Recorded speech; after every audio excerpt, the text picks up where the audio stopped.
한국이 월드컵 마지막 평가전으로 IT와 경기를 합니다. IT는 돌풍을 일으키며 월드컵에 진출했지만 객관적 전력은 한국보다 떨어집니다. 한국은 지소연, 이금민 등 최정예 멤버를 결집했고 고강도 훈련을 했습니다.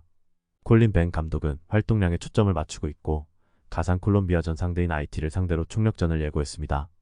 IT는 빅네임은 없지만 기술이 좋고 순간 스피드가 뛰어난 팀입니다. 한국이 유리하긴 하지만 접전 확률이 높습니다.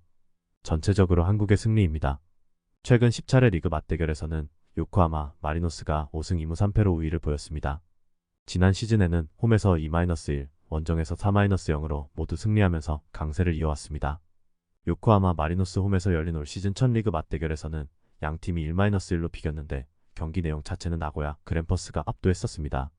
홈 2점까지 살려 선두 추격에 나설 양상이 큽니다. 다득점 양상 속 나고야 그랜퍼스의 근소한 우세가 점쳐지는 경기입니다.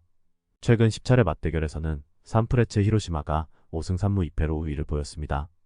특히 산프레체 히로시마는 지난 시즌 무실점 2연승과 올 시즌 첫 리그 맞대결에서 3연승을 달리고 있습니다. 최근 들쑥날쑥한 성적을 보이고 있긴 하지만 상대 전적에서의 연승 기록은 희망적일 수 있습니다. 가시마 앤틀러스가 최근 경기력이 그다지 좋지 않았다는 점도 고려해야 합니다. 저득점 양상 속 산프레체 히로시마의 근소한 우세가 점쳐지는 경기입니다. 최근 10차례 맞대결에서는 콘사도레 삿포로가 4승 3무 2패로 우위를 보였습니다. 다만 아비스파 후쿠오카도 2021 시즌컵 대회 원정 경기를 시작으로 5경기 연속 무패를 기록하면서 콘사도레 삿포로를 괴롭히고 있습니다. 아비스파 후쿠오카가 홈에서 꽤 선전했다는 점을 감안하면 이런 기조가 이어질 여지가 높습니다. 콘사도레 삿포로의 최근 흐름 역시 신뢰가 가질 않습니다. 저득점 양상 속 아비스바 후쿠오카의 근소한 우세가 점쳐지는 경기입니다. 최근 10차례 맞대결에서는 간바 오사카가 4승 3무 2패로 우위를 보였습니다. 다만 교토 상가도 올 시즌 첫 리그 경기와 컵 대회 조별리그에서 연승을 거두면서 만만치 않은 모습이었습니다. 두 팀 모두 강등권과 거리를 두기 위해서는 이번 경기 승리가 필수인데 상승세 속에 만납니다. 기세를 한번 탄 만큼 이를 이어가고 싶을 두 팀입니다. 저돌적이기보다는 안정적인 경기 운영을 펼칠 것으로 보입니다. 저득점 양상 속 무승부가 유력해 보이는 경기입니다. 최근 10차례 맞대결에서는 가시와 레이솔이 6승 2무 2패로 큰 우위를 보였습니다.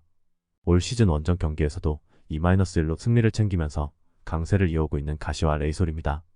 리그 최하위에 나란히 위치한 두 팀의 경기인 만큼 치열한 꼴찌 탈출 경쟁이 벌어질 경기입니다.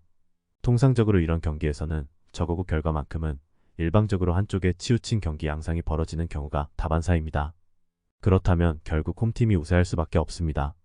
다득점 양상 속 가시와 레이솔의 우세가 점쳐지는 경기입니다. 최근 10차례 맞대결에서는 가와사키 프론탈레가 8승 1무 1패로 압도적 우위를 보였습니다. 다만 요코하마 FC는 올 시즌 홈 경기에서 2-1로 이기면서 길었던 상대 전적 무승 행진을 끝내며 위안을 삼고 있습니다. 그래도 최근 리그에서의 흐름을 보면 요코하마 FC는 무조건 찍고 가는 추세입니다. 상위권 진입을 노리는 가와사키 프론탈레 입장에서도 승점 3점이 필수입니다. 다득점 양상 속 가와사키 프론탈레의 우세가 점쳐지는 경기입니다. 최근 10차례 리그 맞대결에서는 양팀이 3승 3무 3패로 호각세를 이뤘습니다. 지난 시즌부터는 원정팀이 득점을 기록한 적이 없었을 정도로 홈 강세가 뚜렷했던 양팀의 경기였습니다. 올 시즌 두 팀이 보여준 홈 강세와 원정 약세도 예측에 힘을 실어줍니다. 선두권 추격에 한창인 우라와 레즈 입장에서 홈 경기는 포기하기 힘듭니다. 다득점 양상 속 우라와 레즈의 근소한 우세가 점쳐지는 경기입니다. 최근 10차례 맞대결에서는 세레스 오사카가 4승 3무 3패로 근소한 우위를 보였습니다. 그러나 사간 도스도 홈에서 열린 리그 경기에서 세레스 오사카를 상대로 3시즌 연속 무승부를 거두는 등 쉽게 승점을 헌납하지 않았습니다. 역대 사간 도스 원정에서 6승 7무 9패로 부진했던 세레스 오사카입니다. 사간 도스의 기세가 아주 나쁘지 않았던 만큼 홈에서 꽤 좋은 경기를 펼칠 여지가 있습니다. 저득점 양상 속 무승부가 유력해 보이는 경기입니다. 최근 10차례 맞대결에서는 양팀이 3승 3무 3패 정규시간 90분 기준으로 호각세를 이뤘습니다. 포항은 특히 지난 시즌 7월 홈 경기를 시작으로 울산에게 4경기 연속 무패 2승 2무를 이어오며 강세를 보였습니다. 올 시즌 원정 경기에서도 2-2로 비기는 등 유독 울산만 만나면 강해지는 포항입니다. 울산 입장에서는 우승으로 향하는 길목에서 천적을 만난 셈입니다. 두 팀 모두 핵심 공격수들의 이탈로 골머리를 앓고 있는데 결국 스쿼드 뎁스 싸움입니다. 다득점 양상 속 울산의 근소한 우세가 점쳐지는 경기입니다. 올 시즌 첫 맞대결에서는 안양이 홈에서 1-0 승리를 챙겼습니다. 경기 내용만 놓고 보면 안양은 18개의 슈팅 중 11개나 유효 슈팅으로 연결됐을 정도로 압도적인 공격을 펼쳤습니다.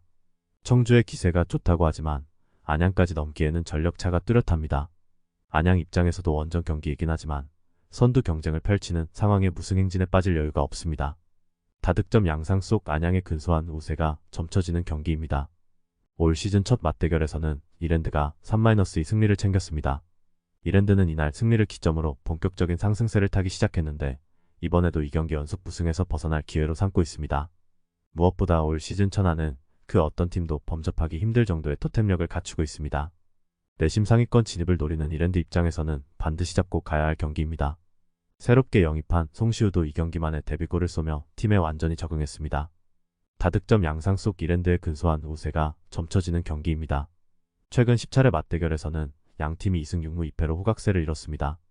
다만 인천 입장에서는 2021 시즌부터 이어져 온 수원FC전 6경기 연속 무승이 껄끄러운 기록입니다. 수원FC 홈에서 열린 4차례 리그 맞대결에서도 1승 3무로 수원FC가 살짝 우세했습니다. 올 시즌의 인천이라면 이런 징크스를 깨기는 쉽지 않아 보입니다. 다득점 양상 속 무승부가 유력해 보이는 경기입니다.